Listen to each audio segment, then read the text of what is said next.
Kia ora team, my name's Ben and today let's talk anaphylaxis. So what is it?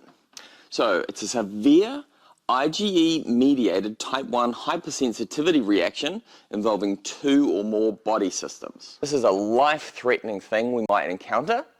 So let's go through our pathophys. So to start with, we're going to have a sensitization phase. In this phase, we have initial exposure to an allergen, which could be food, a new medication, an insect sting or an insect's bite. And then what our immune system does is we've got T helper cells and they get sensitized to that allergen. And then their job is to stimulate our B cells, and our B cells will create IgE antibodies specific to that allergen. So these IgE antibodies, the next time they see that same allergen, stuff's going to happen. Okay, these IgE antibodies binds to mast cells and basophils. So our mast cells, they're in our airways, our GI tract and our skin. So they're stuck in our connective tissues. And our basophils, they're cells that can float through the blood, so they can be transported around. Okay, so in our sensitization phase, we've got sensitization, but no symptoms. So nothing bad has happened. You can think of your immunoglobulin E, your antibodies, as like the pin on a grenade or the trigger on a gun, which has now been placed on top of our mast cells and basophils. So now we've got a ticking time bomb or a trap just waiting to be activated. Okay, sensitization. Next up, we've got a primary response. So now this is the next time that the person meets the allergen. So the next time they eat a peanut or the next time they get stung by a bee. So this occurs within minutes to an hour when they're re-exposed to that allergen. So the allergen comes and it binds to the IgE on our mast cells and basophils. And so that's our stimulus for our bomb to explode, for the grenade to be thrown. So we get degranulation causing a release of inflammatory mediators. So if you think of inside our mast cells and basophils, we got these granules, which are like little balls, little grenades, and they're filled with inflammatory mediators. And while they're inside our mast cells and basophils, it's all good. They're stuck inside these little balls and nothing bad's happening. Once the allergen tricks the switch or pulls the pin, so binds to our IgE antibodies on the top of them, that's a signal for them to degranulate, which means they explode out. So the granules explode out, releasing all these inflammatory mediators into the body. So we've got lots of them. I'll put a whole world of them there. But big one, histamine, leukotrienes, prostaglandins, and cytokines. So once this happens, we've got all these inflammatory mediators, we're going to get inflammation. So with our inflammation, we're going to get vasodilation, opening up of our blood vessels, increased capillary permeability. As our blood vessels open up, they now become leaky, like holes in a sieve getting bigger. We're going to get smooth muscle contraction. So if this occurs in the lungs, you imagine we're going to get bronchoconstriction, and we're going to get increased mucus production. So this primary response within minutes to an hour can be quite nasty and life-threatening. For it to be anaphylaxis, it has to be in 2 or more body systems. Let's have a look.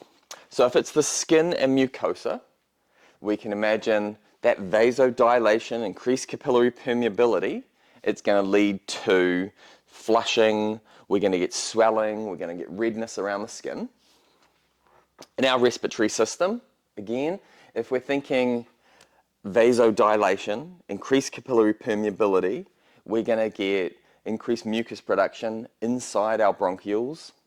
So that's going to be a problem. Smooth muscle contraction, bronchoconstriction. So now in our respiratory system, we're going to get wheeze, stridor, shortness of breath, coughing. in our cardiovascular system, if we vasodilate and increase capillary permeability, our blood volume is going to start to leave our circulatory system, and therefore decreased blood volume leads to hypotension. And also, if we vasodilate, decreased peripheral resistance leads to hypotension. Tachycardia, so if we have less blood volume and less peripheral resistance, then our heart rate is going to increase to try to compensate for that. Associated with that hypotension, we can get dizziness, syncope, and if it keeps on progressing for too long, we're going to end up with anaphylactic shock. Gastrointestinal tract, again, the symptoms: nausea, vomiting, diarrhea, abdominal pain due to smooth muscle contraction and too much vasodilation and capillary permeability. And then neurological, dizziness and confusion. So as long as we've got two body systems, it doesn't matter which ones, then we have anaphylaxis. So don't be confused that if there's no respiratory systems, that it's not anaphylaxis. We definitely can have gastrointestinal and skin involvement, and that still would be anaphylaxis. All right, so the primary response, if we treat it, which we can do very effectively with adrenaline, which is reversing all these symptoms and also preventing mast cells from degranulating and releasing histamine. So adrenaline is a wonder drug for our anaphylactic patients.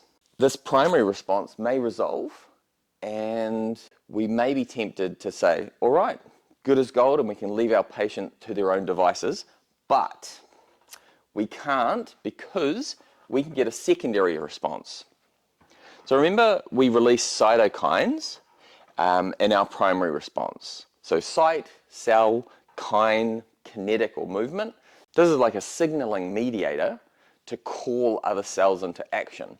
So if we look over here, in our secondary response, which can be 4 to 8 hours later, we got our T helper cells and mast cells are releasing interleukin-5, which they've been doing since our primary response. It's a cytokine. And interleukin-5 has been going across and traveling to the bone marrow and signaling it to stimulate the release of eosinophils. So it's taken a bit of time because it's got to go from the site of origin all the way around and then into our bone marrow, and then our bone marrow has to register the signal and now start releasing eosinophils.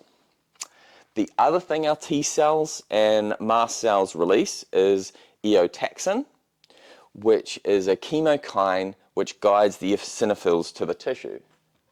So now we've got like breadcrumbs that are going from our bone marrow to the tissue that's affected. So once our eosinophils finally get released from the marrow and finally make their way towards the tissue, now they're going to release their own inflammatory mediators, so we can get a delayed or a rebound effect 4 to 8 hours later, where we get that increased inflammation again. So that's why it's super important that a patient who's undergone an anaphylactic reaction doesn't get left at home. They need to be monitored to wait and make sure we don't get a bad secondary response. All right, team, there's anaphylaxis.